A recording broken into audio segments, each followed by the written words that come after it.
Página 1. El origen de la conciencia humana, Alexander Georgievich Spirkin, 1960. Alexander Georgievich Spirkin fue un filósofo y psicólogo soviético y ruso. Nació en la gobernación de Saratov y se graduó de la Universidad Pedagógica Estatal de Moscú.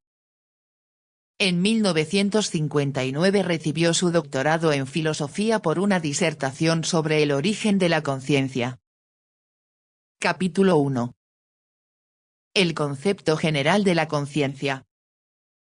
La base de la doctrina dialéctico-materialista de la conciencia es la teoría marxista-leninista del reflejo, los datos de las ciencias referentes a la sociedad y los logros de las ciencias naturales. En primer término, la doctrina de Sechenov y Pavlov acerca de la actividad nerviosa superior.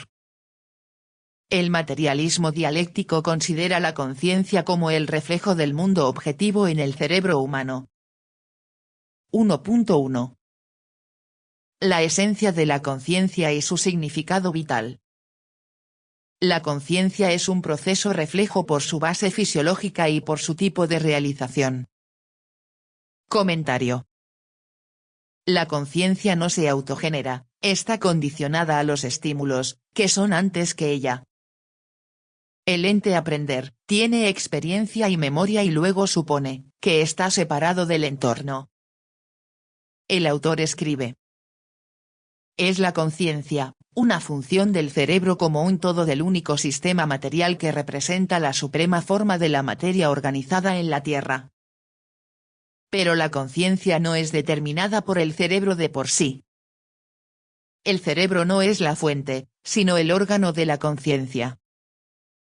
La causa primaria del funcionamiento del cerebro y del surgimiento de la conciencia está fuera de él, en el mundo objetivo.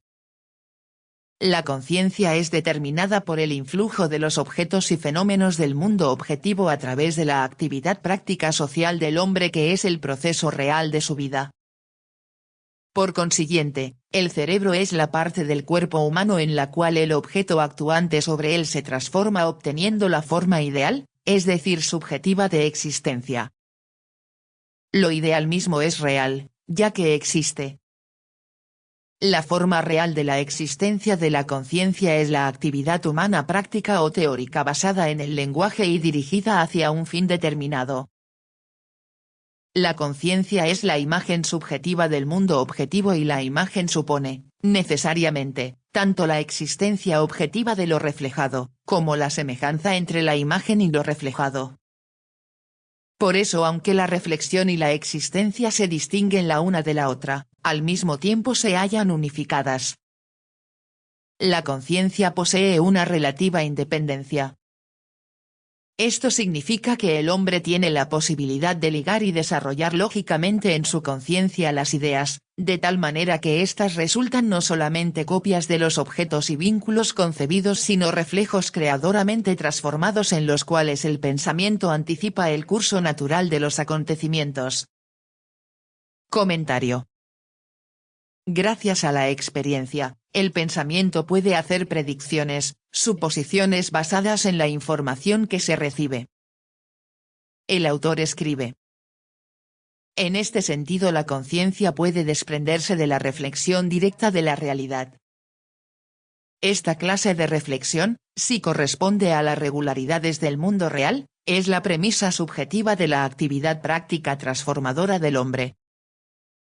Poniendo en práctica sus proyectos creadores en los productos de su trabajo, el hombre forma a partir de los elementos existentes objetos nuevos que no existían antes en su forma actual, creando de este modo una cultura material e intelectual. El ambiente material, que es la condición fundamental de la vida del hombre contemporáneo, es, en su mayor parte, la fuerza del conocimiento materializada. La conciencia es la función superior del cerebro, propia solamente del hombre, cuya esencia consiste en la reflexión de las propiedades y relaciones objetivas de los objetos del mundo exterior, dirigida a un fin determinado en la estructuración mental previa de los actos y en la previsión de sus resultados, en la correcta regulación y el autocontrol de las interrelaciones del hombre con la realidad natural y social. La conciencia está indisolublemente ligada al lenguaje y tiene desde sus principios carácter social. Su objeto es la naturaleza, la sociedad y la conciencia misma. Su órgano es el cerebro humano. Su portador es la personalidad concreta histórica. El hombre. Su contenido es el sistema de conocimientos históricamente constituidos que se complementan ininterrumpidamente. Su estímulo son las necesidades socialmente condicionadas de la persona y los intereses de la sociedad. Su papel consiste en la correcta orientación del hombre en el mundo que lo rodea, en la cognición y la transformación del mundo sobre la base de la práctica social. La conciencia del hombre contemporáneo es el producto del desarrollo de la actividad cognoscitiva de todas las generaciones precedentes, es el resultado del desarrollo histórico de la práctica social, en cuyo proceso el hombre, transformando activamente el mundo circundante, ha formado y perfeccionado su conciencia. La conciencia, siendo resultado del desarrollo de la práctica social, es al mismo tiempo la premisa necesaria de su realización y de su movimiento progresivo ulterior. En la definición de la conciencia habitualmente se subraya que ella es conocimiento. Efectivamente, la conciencia es ante todo el conocimiento. El concepto del conocimiento, por el mismo ejercicio de intercomunicación entre la gente, quedó incluido en el término conciencia. El conocimiento, siendo el núcleo de la conciencia, no agota sin embargo ni su esencia, ni su significado vital. El conocimiento es solo una faceta, solo la resultante de la conciencia. Tampoco se agota la esencia de la conciencia en el proceso de cognición. Las sensaciones, las percepciones, las representaciones y la ideación, siendo hechos constitutivos de diferentes niveles de la conciencia, no agotan su esencia. Objetivos razonables, anticipación del porvenir, previsión de los resultados de los acontecimientos y actitudes objetivas emanadas de la reflexión correcta acerca del mundo y de las necesidades e intereses del hombre. Esos son el tronco y lo específico de la conciencia. Precisamente en la actividad creadora constructiva y reguladora, dirigida a la transformación del mundo y su subordinación a los intereses del hombre y de la sociedad, consiste el sentido vital básico y la necesidad histórica del surgimiento y desarrollo de la conciencia. El objetivo final del hombre no consiste en el conocimiento en sí ni en la adaptación a la realidad, sino en la actividad práctica transformada del mundo, respecto a la cual el conocimiento se presenta en calidad de medio necesario. Las posibilidades del hombre de actuar sobre su existencia material, transformarla con fines determinados, se realizan a través de la correcta reflexión y la elaboración creadora de lo reflejado.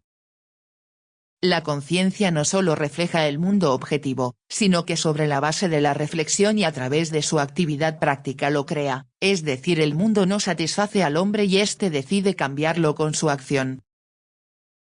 Los aspectos cognoscitivo y creador constructivo de la conciencia se forman y se expresan en el carácter biplano de la actividad laboral, por un lado en la apropiación y asimilación de los objetos por el hombre, y por el otro en su transformación y formación. La misma transformación de los objetos supone y al mismo tiempo condiciona su cognición. La naturaleza dual de la actividad práctica ha condicionado también el carácter dual de la conciencia. Página 6.